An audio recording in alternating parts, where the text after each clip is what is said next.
Прывітанне, шановные глядачи. Меня зовут Виктор Янчуревич, я вітаю вас на YouTube-канале Рух ТВ.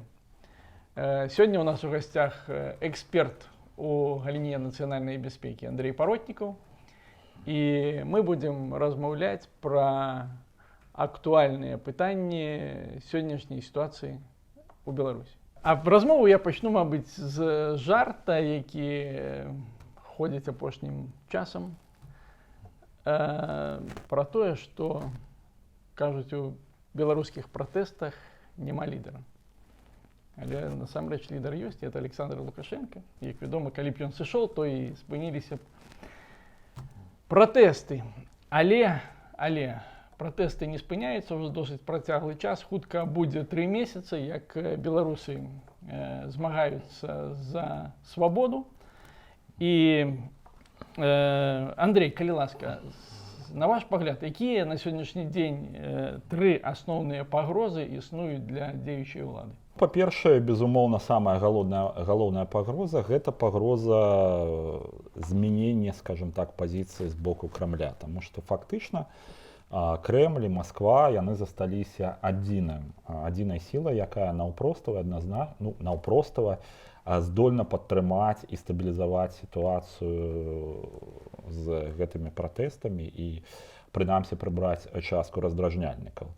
А другой такой пагрозай адначасова новай якасцю сітуацыі, якая будзе падтрымліваць гэтыя пратэсты ў будучыні, з'яўляецца якраз такі эканамічнае становішча Беларусі. І перш за ўсё гэта становішча на рынку працы. І тут трэба сказаць, што шмат у чым, якраз такі з гэтай кропкі гледжання, Расія зараз гуляе супраць беларускага рэжыму, перакрыўшы межы Беларусі з Расіяй і не пускаючы туды беларускіх працаўнікоў, якія там фактычна былі на заробках. А гэта ад 300 до 600 тысяч чалавек, мужчыны ў актыўным узросце, збольшага гэта жыхары беларускай правінцыі, якія, дарэчы, у жніўні даволі актыўна ўдзельнічалі ў пратэстах, але зараз яны прыціхлі. Грошы скончваюцца, і калі расійская мяжа не будзе адчынена, расійскі рынак працы не будзе адчынены ў бліжэйшы месяц, сітуацыя можа значна пагоршыцца для беларускіх уладаў. Ну і трэці, безумоўна, самая галоўная пагроза – гэта пагроза прыняцця неадэкватных рашэнняў, якая ўвесь час нарастае і якая якраз таки можа прывесці да пагаршэння сітуацыі для саміх беларускіх уладаў, якая ўжо прыводзіць да пагаршэння сітуацыі для іхняга становішча. Пры тым, што падавалася б, поле для манеўра ёсць, яно даволі немалое, і калі проста разумна падысці да той сітуацыі, якая склалася, то рэжым мог бы зараз сабе адчуваць значна лепшым, знаходзіцца ў значна больш, скажем так, зручным для сабе становішча, чым ён знаходзіцца зараз. То бок, тое, што мы назіраем на Беларусі, гэтыя пратэсты, ўзровень гэтых пратэстаў, іхні маштаб, устойлівасць, шмат у чым дыктуецца якраз такі памылкамі, якія дапусціла дзеючая ўлада. Змяненне пазіцыі Крамля і эканамічнае становішча Беларусі, на мой погляд, вельмі ўзаемазвязаныя пытанні. І хутчэй падобна, што Расія крокі гэтыя робіць мэтанакіравана. Да? Што для Расіі на сённяшні дзень з'яўляецца галоўным? Дамагчыся все ж таки сыходу Александра Лукашэнкі, да, того, чего прагнуць беларусы на сённяшні дзень, у сувязі з чым звязаны пратэстны рух, ці все ж таки дамагчыся нават ад Александра Лукашэнкі паглыблення інтэграцыйных працэсаў з Расіяй? Александр Лукашенко, з улікам таго, што ягоная легітымнасць, яна, мякка кажучы, не з'яўляецца агульнапрызнанай, ён больш не можа быць бокам у нейкіх стратэгічных дамоўленасцяў. А калі мы будзем нават казаць пра так званае паглыбленне інтэграцыі, гэта доўгатэрміновыя стратэгічныя дамовы, які павінен падпісваць нехта, адносна легітымнасці гэтага чалавека не павінна быць ніякіх сумневаў. І ў дадзеным выпадку Расія імкнецца да наступнага. Па-першае, дыверсіфікацыя каналаў уплыву на Беларусь. То бок зараз фактычна Александр Лукашенко з'яўляецца вось такім манапалістам на беларуска-расійскія адносіны, і ён паводзіць сабе не заўсёды так, мякка кажучы, як гэтага чакаюць у Крамлі, і нават не так, як пра гэта дамаўляюцца Пуцін і Лукашенко. Таму Масква хацела б бачыць на ягоным месцы іншага чалавека, больш дамоваздольнага і больш паслядоўнага, а яшчэ лепш некалькі іншых цэнтраў палітычнага ўплыву, палітычнай сілы на Беларусі, партнераў для Крамля па якраз такі захаванню ці прасоўванню расійскіх інтарэсаў на Беларусі. Таму Масква зацікаўлена ў дэмантажы гэтай звышпрэзідэнцкай сістэмы, якая існуе на Беларусі, і дэцэнтралізацыі ці дыверсіфікацыі цэнтраў палітычнага ўплыву. Падвышэнне ролі парламенту, падвышэнне ролі палітычных партыяў, падвышэнне ролі ўрады. Яны сыходзяць з таго, што калі будзе шмат канкуруючых гульцоў паміж сабой, у прынцыпе яны змогуць дамаўляцца з часткай іх, ці прынамсі, альбо нават з большасцю, і такім чынам кантраляваць сітуацыю. Другі момант вельмі важны — гэта захаванне Беларусі ў сферы вайскова-палітычных уплываў ці вайскова-палітычных хаўрусаў пад эгідай Расіі, то бок АДКБ, ну і дзвюхбаковыя тыя фарматы, якія ёсць. Гэта сумесная сістэма супрацьпаветранай абароны, ну, сумесная рэгіянальная групоўка для іх менш актуальна, але вось якраз такі супрацьпаветраная абарона як практычны інструмент, і АДКБ як статусны, як той інструмент, які дэманструе Расію ў якасці, ну, як мінімум рэгіянальнай дзяржавы, рэгіянальнага лідару, ён з'яўляецца для іх прынцыповым. А трэці момант — гэта трансфармацыя беларускага палітычнага і такого стратэгічнага ўплыву ў канкрэтную эканамічную выгоду для расійскіх карпорацый. Расія — гэта капіталістычная краіна, а Расія — гэта краіна, у якой бюракратыя вельмі, у тым ліку сілавая, вельмі шчыльна звязаная з эканамічнымі агентамі, яны хочуць зарабляць на сваім уплыве на Беларусь. Яны хочуць, каб беларускі рынок быў адкрыты для расійскіх тавараў і для пранікнення расійскага бізнесу, і гэтаму якраз такі служыць еўразійская эканамічная прастора. То бок, фактычна мы назіраем, скажем так, наступныя моманты ці кропкі расійскіх інтарэсаў. Гэта першая сфера бяспекі, то бок захаванне кантролю, перш за ўсё, над паветранай прасторай, таму што гэта такая своеасаблівая буферная зона паміж НАТО і цэнтральным, так званым цэнтральным адміністратыўна-эканамічным раёнам Расійскай Федэрацыі, які ахоплівае дзве сталіцы расійскія, Піцер і Маскву. Другі момант — гэта момант кантроля і разнастайных інструментаў уплыву на ўнутрыпалітычную сітуацыю у Беларусі. Яны хочуць мець шмат партнераў тут, слабых партнераў, з якімі яны змогуць на камфортных для сабе ўмовах дамаўляцца альбо пакупаць іхнюю лаяльнасць. Ну і трэці момант — гэта момант акадэмічны. Яны хочуць зарабляць на сваім дамінаванні. Гэта тое, што, ну, паліталогія, калі была ў савецкія часы паліталогія, яна называла гэта неакаланіялізмам. Прыблізна такую палітыку праводзіла, напрыклад, Францыя ў адносінах да сваіх афрыканскіх калоніяў.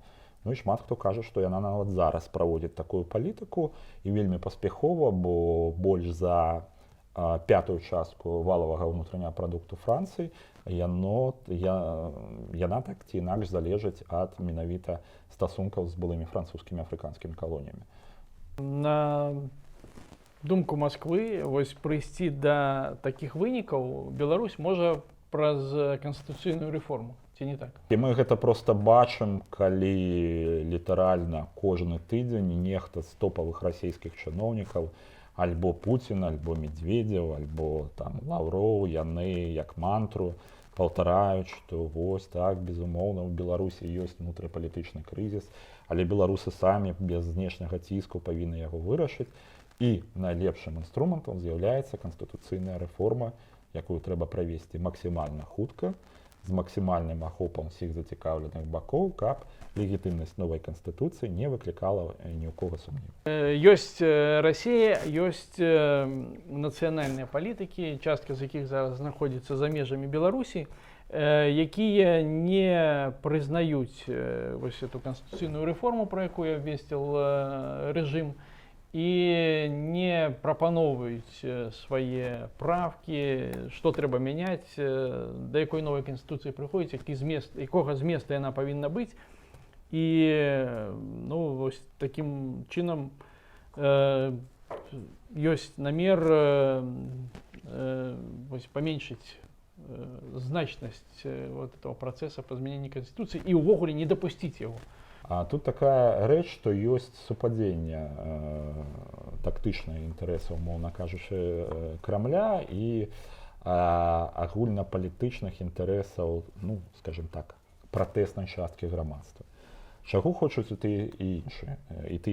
Яны хочуць таго, каб у Беларусі не засталося палітычнага монасуб'екта, то бок пасады ці чалавека, які кантралюе ўсё, які сканцэнтраваў у сваіх руках фактычна всю паўнату дзяржаўнай улады. І ты, і другія хочуць атрымаць набор інстытуцыяў, якія, прынамсі, дыверсіфікавалі б гэтую палітычную ўладу. І ў гэтым плане, я гэта не дзіўна, але і пратэсная частка, і Крэмль, яны ёсць сітуатыўнымі хаўруснікамі.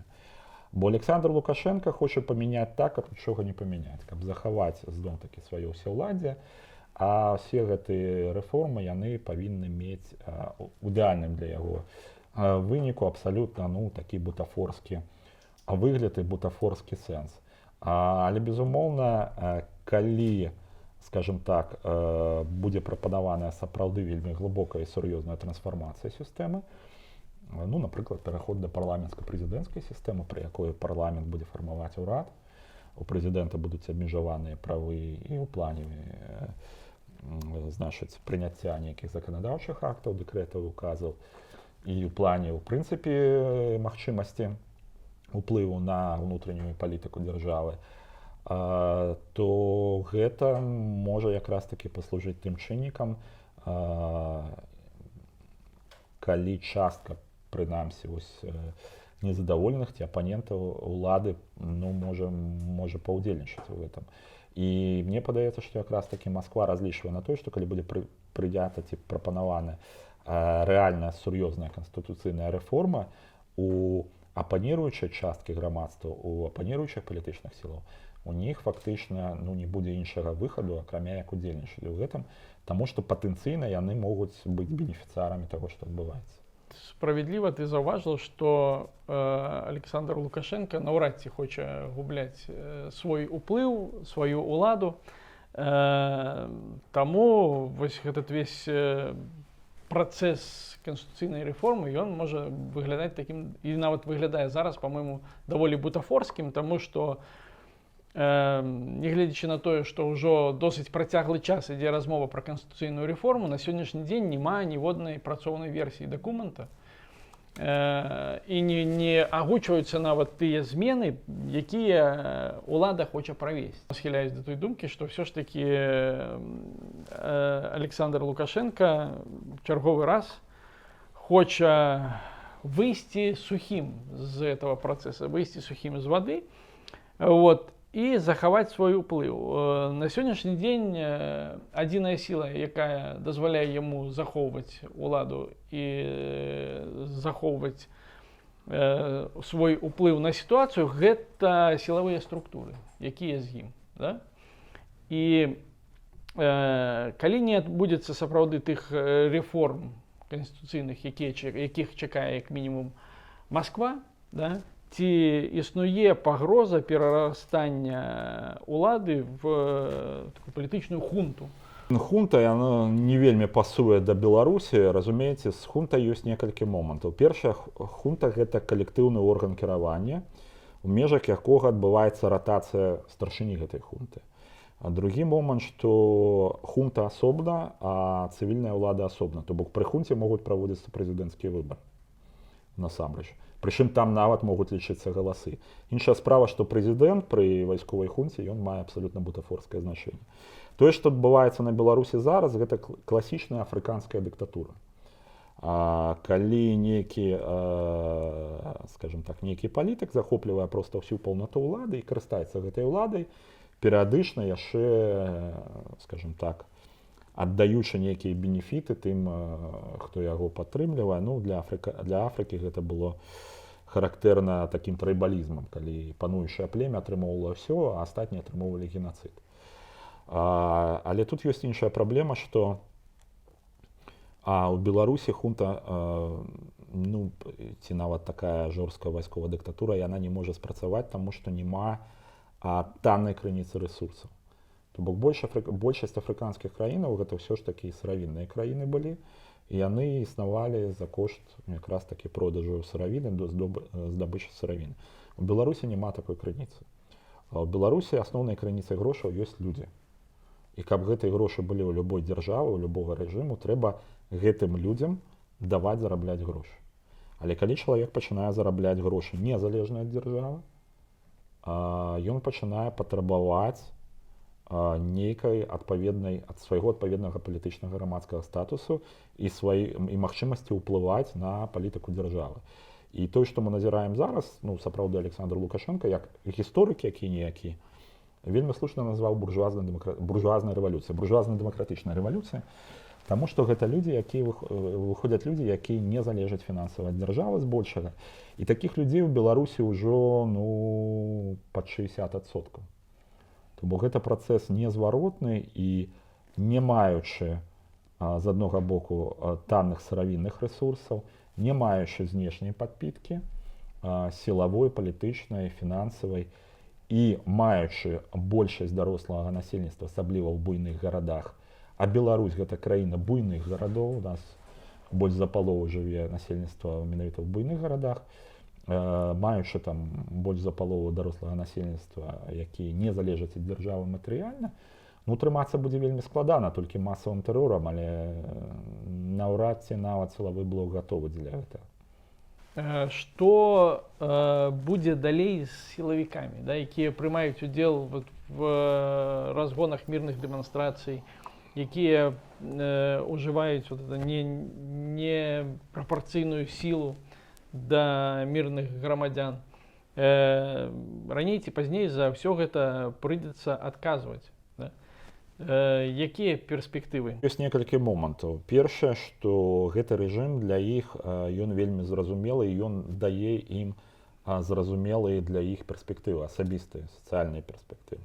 То бок ты служыш, ты атрымоўваеш грошы, ты будуеш кватэру па льготнаму крэдыту, ты там будзеш атрымоўваць там нейкую больш-менш прыстойную па беларускіх мерках пенсію. Трэба зразумець, што шмат хто з гэтых людзей упершыню не той, што чыстую белізну, а проста пасцельную белізну пабачыў у казарме. Гэта збольшага людзі выхадцы з сацыяльных нізоў. І ўзровень іхняй палітычнай культуры ён такі, ну, не вельмі вялікі. І чакаць ад іх паглыбленага разумення сітуацыі не выпадае. І праблема ў тым, і тое, што кансалідуе, дарэчы, сілавы апарат вакол Александра Лукашэнкі зараз, гэта тое, што на тле наяўнасці агульных і масавых злачынстваў, якія фактычна шмат хто з гэтых людзей павязаны крывёю, трэба казаць адкрыта, апаненты ўладаў не даюць адназначнага малюнку будучага для сілавога апарату, тым ліку для гэтых людзей. Бо, ну, ёсць тры патрабаванні, на якіх фактычна трымаецца пратэст, гэта новыя выбары, вызваленне палітзняволеных і расследаванне тых злачынстваў, якія адбыліся. Так вось якраз гэта трэцяе патрабаванне, яно кансалідуе частку заплямленых злачынствамі сілавікоў вакол асобы Александра Лукашенка як гаранта таго, што яны не напаткаюць адказнасці. І гэта якраз такі тое патрабаванне, якое немагчыма зняць з пратэснай павесткі дня. Таму сітуацыя тут шмат у чым яна патавая, і яна не прадугледжвае некага сілавога разрашэння гэтай сітуацыі. вырашэнне. То бок рашэнне можа быць, ну, пакуль прынамсі гэта выглядае так, толькі палітычна. Андрій, дякую вялікі за размову.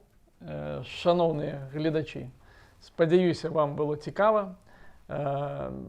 Глядзіце нас, распаўсюджвайце гэтае відэа, ставце лайки і чакаем вас на наших новых перадачах. З вами был Андрей Паротнікаў, эксперт в галіне нацыянальнай бяспекі, і Віктор Янчуревич. До новых сустрэчаў.